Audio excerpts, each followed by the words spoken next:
जब सच सामने आता है तो सिर्फ झूठ नहीं टूटता, उस झूठ के पीछे खड़े इंसान की पूरी दुनिया टूट जाती है। आज वो वक्त आ गया है। काफी दिनों बाद उस घर में सुबह अलग फील कर रही थी। वो भारी काली चादर जो महीनों से घर के ऊपर तनी थी, अब धीरे धीरे हट रही थी। नहार ने अपने बेटे बिट्टू को गले लगाया था। दोनों एक कमरे में चुपचाप बैठे थे। शीतल हॉस्पिटल में थी। डॉक्टर्स उसका चेकअप कर रहे थे। सब जानना चाहते थे कि वो ठीक है या नहीं, लेकिन बिट्टू अब डर नहीं रहा था। उसकी आंखों में एक रोशनी आ गई थी। वो रोशनी जो एक बच्चे की आंखों में तब आती है जब उससे पता चले कि उसकी मां जिंदा है। रूही ने हॉस्पिटल के बाहर खड़ी होकर एक गहरी सांस ली।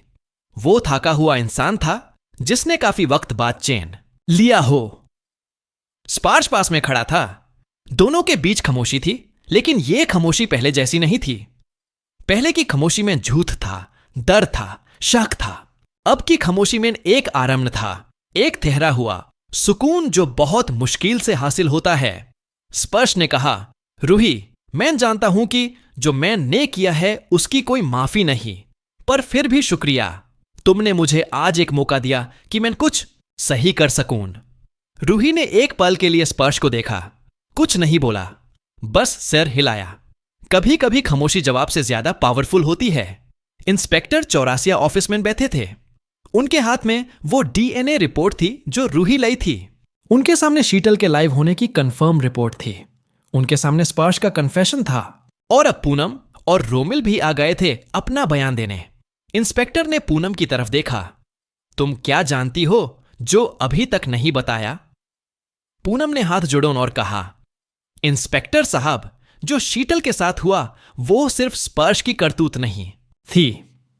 उस पूरी साजिश में एक और हाथ था, एक ऐसा हाथ जिस पर किसी को शक भी नहीं था। इंस्पेक्टर ने एक पेन उठाया। कौन? पूनम ने नाम लिया। कमरे में सब ठहरे रहे। इंस्पेक्टर की पेन कान पे। यह वो नाम था जो इस पूरे केस में कभी सामने नहीं आया था, जो हमेशा पीछे से दौर खींच रहा था, जिसने वार्ड बॉय दीपक को पैसा दिया था, जिसने शीतल को छुपाया था, जिसने नहार को बदनाम करवाने का प्लान बनाया था। और वो नाम था कमलेश, जो इस शहर का एक जाना माना चेहरा था, जो नहार के प्रोफेशनल दुश्मन था, जो एक ऐसे इंसान की तरह दिखता था जो कभी ऐसे काम नहीं कर सकता, लेकिन अंधेरे में की गई हरकतें चमकदार रोशन दिन में भी पकड़ी जाती हैं। इंस्पेक्टर ने तुरंत अपनी टीम को अलर्ट किया। कमलेश के घर का घेरे का ऑर्डर निकला। पूनम ने जो बयान दिया था वो काफी था वारंट के लिए, लेकिन असली तो वो था जो शीतल खुद आके देने वाली थी जब वो ठीक हो जाए।